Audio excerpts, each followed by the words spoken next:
Thank you for joining my session. I'm registered psychotherapist, and we were discussing about different topics every day. And today we will be discussing about happiness, what are traits of happy people, and what we can do in order to help ourselves to be happier.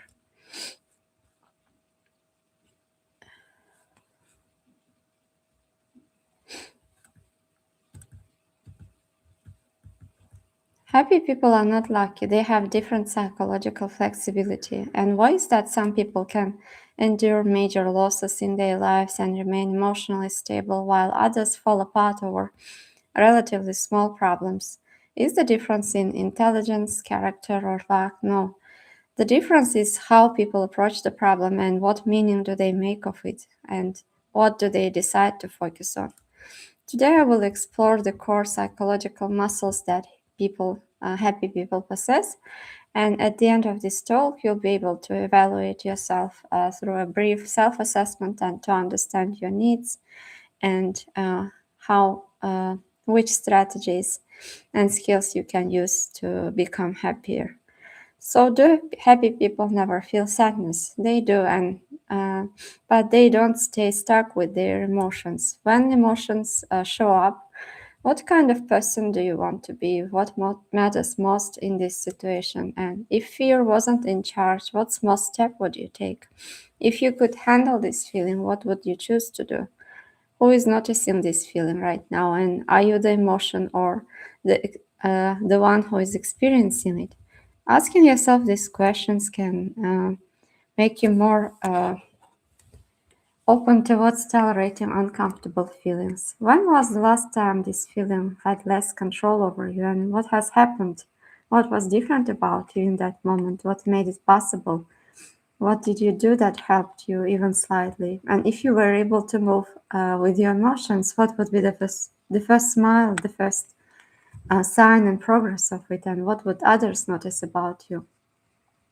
How would you be responding to the feelings, and is this the way of responding to it? Is it shrinking your life?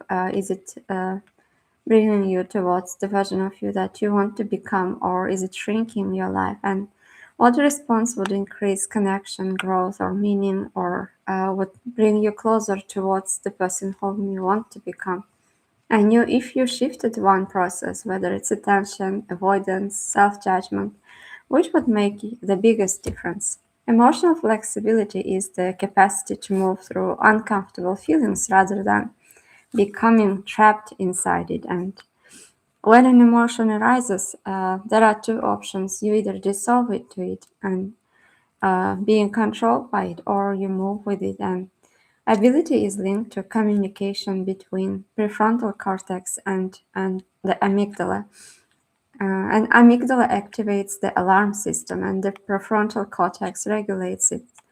Therefore, with people who were exposed to trauma, PTSD, who are presenting symptoms of PTSD, or who are under chronic stress, or were neglected when they were children, stress weakens this regulatory pathway. That's why it can be more challenging to regulate their emotions. And knowing this can help to be more empathetic towards yourself or towards the people who are being emotional.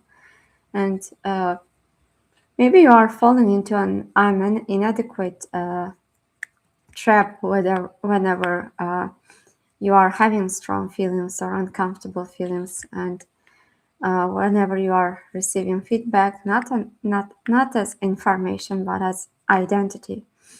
And this feedback is data about you, not a definition about you. So perceiving it from this lens can help to be more neutral while having criticism or judgment, and it's easier to accept it as an information and possibility to grow instead of sticking it into an identity. So when an uncomfortable emotion arises, asking yourself, how long will this feeling last? No emotion is permanent. And noticing who is experiencing this feeling can help to decrease its hold over you. However, if you are fused with the feeling, it will be difficult to focus on other things that you want to focus and to take action towards the version of you that you want to become. The second common trait of happy people is that they are not cruel to themselves, and the way they speak to themselves differs. When you fail, what do you generally tell to yourself? Are you saying you messed up again? You're always like this, and you should have done this better.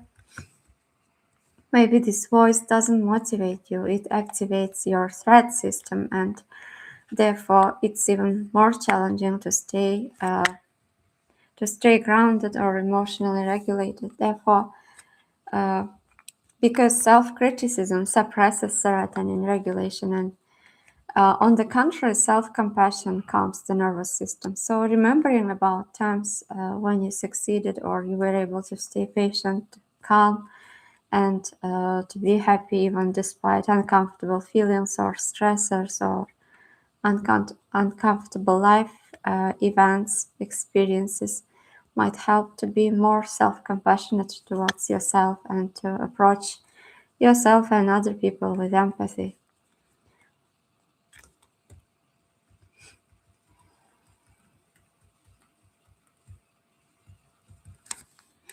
So happiness alone is not enough. Pleasure is not enough.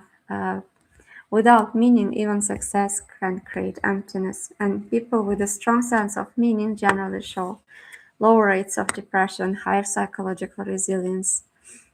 Uh, let's do a brief reflection. If you have a pen and paper next to you, write down 3 roles in your life, whether it's as a parent, as a professional, as a child, as a student, as a colleague, grandparent, grandchild, whatever role you want to focus on. And which of these roles do you think genuinely gives you meaning, can help you to feel connected to your authentic self and to feel happy?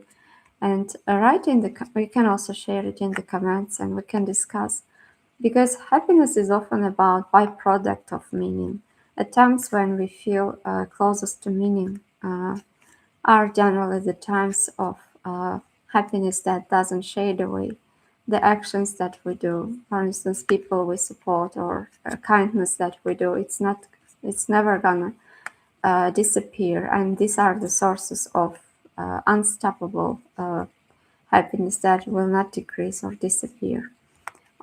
Whereas happiness that is driven by pleasure or just focused on dopamine is generally getting less, decreasing by time, and you want more of it in order to be happy. Can you recall a moment in any of your roles when you felt truly energized, proud, or alive? What were you doing during those moments? What made it possible? What exactly you used? Which features, which skills did you use for this to happen? And have there been any times when a role felt more meaningful than usual, that was different than?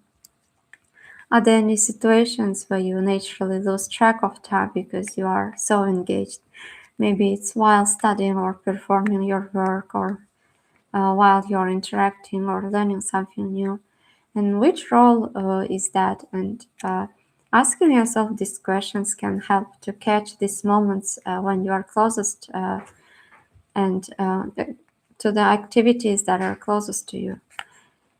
And that can help you to approach to the person to the version of you that makes you happy the most. Probably you have heard about Ikigai. Elders in Okinawa, they often attribute long lives to having a daily purpose, and knowing your reason to get up every day helps them to navigate challenges without losing hope. A life lived for a purpose can weather any storm. That's the philosophy that they base their resilience on, their happiness on, their meaning. And according to their belief, this is the reason that helps them to stay young and to live long. If you already started feeling that your life roles are filled with meaning, what would you notice the first about yourself? or your day? How would your relationships, work, or daily routines look if each role brought a sense of purpose? How have you already created small moments of meaning in your roles, and what personal strengths help you to feel purposeful even on tough days? And who or what in your life supports you in feeling meaningful? Imagine a week from now that your life roles feel deeply meaningful. What would a typical day look like for you?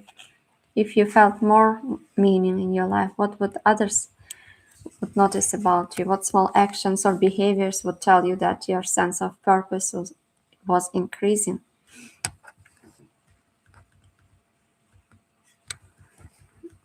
And oftentimes, the reasons that make us unhappy is comparison. When we start to compare ourselves to other people, since everyone has different opportunities, perspectives, and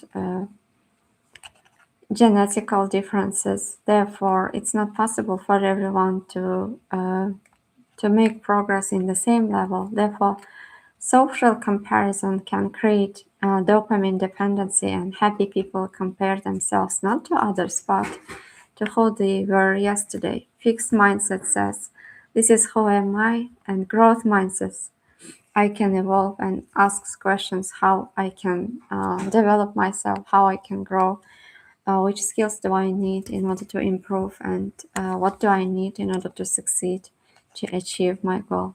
And that difference generally shapes your happiness trajectory. How have you managed to learn or improve something in the past, even when you felt stuck? Or what strengths have helped you handle difficult comparisons before? Who or what helped you to remember your own progress rather than focus on others? And what made that possible? Which strategies you were using when you were able to focus on your own progress, on your own success, and to take steps? And what's one habit that would remind you of your ability to evolve? These questions shift attention from problem comparison to others, fixed identity to solutions, exceptions, and growth, helping you to notice your own trajectory and reinforce a growth mindset. So, happy people are not fundamentally different. They simply have stronger psychological muscles, and they are using different perspectives, and they are choosing to focus on possible solutions, possible other perspectives and insights instead of staying stuck on the problem. And muscles strengthen through practice by intentional actions every day. But however, if you are experiencing chronic unhappiness, it's not a character flaw, it may be unresolved trauma, attachment wounds, depressive patterns, and therefore therapy, psychotherapy can be transformative and can be the first step that you can take to help yourself, to support yourself. And the good news is that all of it can be healed, and by increasing your awareness, increasing the patterns that keep you stuck, you can go back to you can take steps towards happy version of you, or the version of you that you want to achieve.